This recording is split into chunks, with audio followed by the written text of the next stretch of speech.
Всем привет! Сегодня по многочисленным заявкам все-таки задеваю вопрос цвета кожи.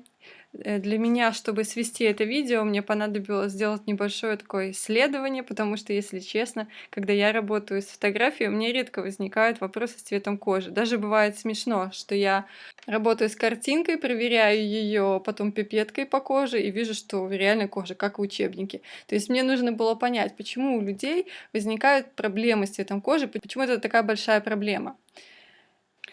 Сегодня в качестве примера у нас фотография, которую делала не я, а замечательный фотограф-портретист Никита Полищук. И мы будем с вами делать из этого вот это. Как всегда, мои амбиции завели меня так далеко, что я захотела объяснить вам принцип, а не просто показать приемы.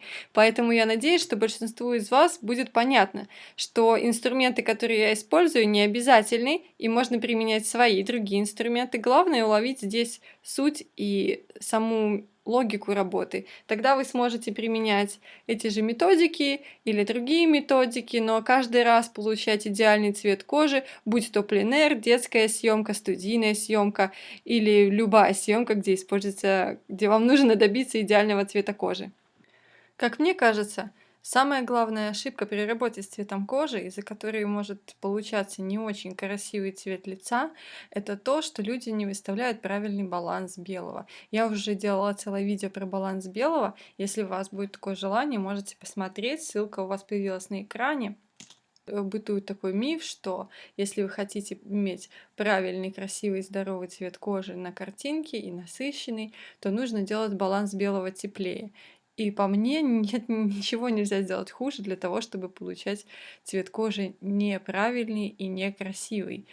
Поэтому сразу советую устанавливать верный баланс белого, то есть нейтральный. Я уже подобрала значение для этой картинки. Она снималась, очевидно, с пилотным освещением в студии. Пилотное освещение имеет желтый оттенок, поэтому я устранила его. Температура значения 2500 будет примерно равна значению лампочек накаливания, которые и являются источником в пилотном освещении. То есть, если у вас цвет кожи получается не очень, он какой-то зеленоватый или красноватый, в первую очередь вы должны думать на баланс белого, не на цвет кожи человека, потому что у людей обычно, если честно, цвет кожи у всех нормальный. В данном случае есть небольшая проблема с тем, что на щечках местами есть небольшая краснота, особенно если сравнивать с руками. Но как бы я уже по рукам вижу, что я установила баланс белого такой, что кожа более-менее нейтральна. И я уверена, что те отклонения, которые есть, они появились из-за цвета кожи самого человека. Часто мне приносят, говорят, человек получается желтым, что делать? И я смотрю, что просто достаточно установить баланс белого нормальным, и желтизна уходит. Так что это первое, на что стоит обратить внимание. А пункт номер 2 нашего хит-парада ошибок при работе с цветом кожи – это насыщенность. Люди хотят здорового цвета лица добиться при помощи увеличения насыщенности всей картинки.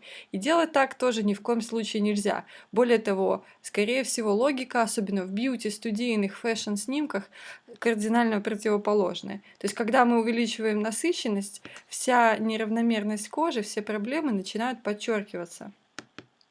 Даже если мы берем более деликатный инструмент Vibrance и увеличиваем насыщенность, можем заметить, что в волосах пошла какая-то неприятная желтизна, усилилась краснота на коже.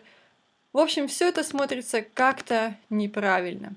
Сегодня я не хочу использовать конвертер, я хочу больше поработать в Photoshop, поэтому я сейчас быстренько сделаю небольшую ретушь, и дальше мы рассмотрим, что же сделать с картинкой, чтобы быть уверенными в том, что цвет лица будет идеальным. Ну вот, я и подретушировала нашу прекрасную юную модель. Чуть-чуть убрала и пятнышки, чуть-чуть отполировала лицо, совсем немножко. С методикой Dodge and Burn я только здесь работала. И теперь переходим уже к цвету кожи. То есть можно добавить лоск на этом этапе.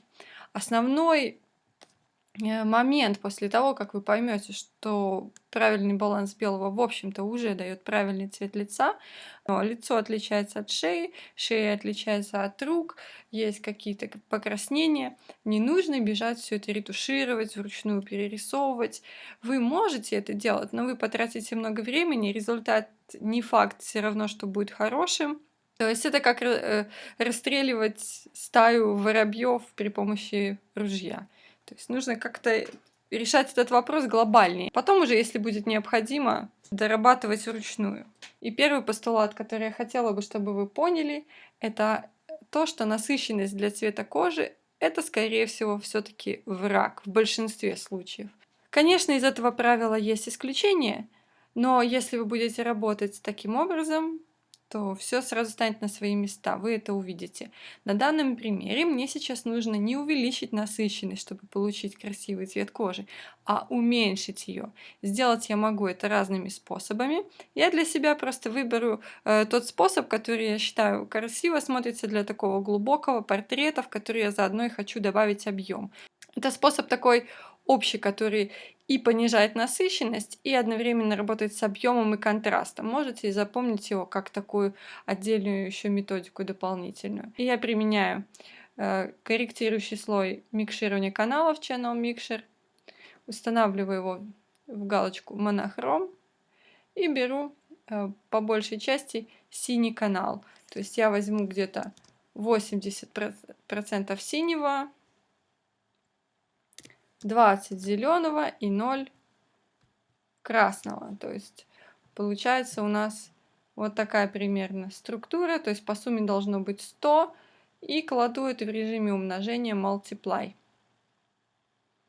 Фоточка становится очень темная, поэтому я Channel Mixer уменьшаю его прозрачность до 50% и немножко возвращаю светлоту при помощи кривых.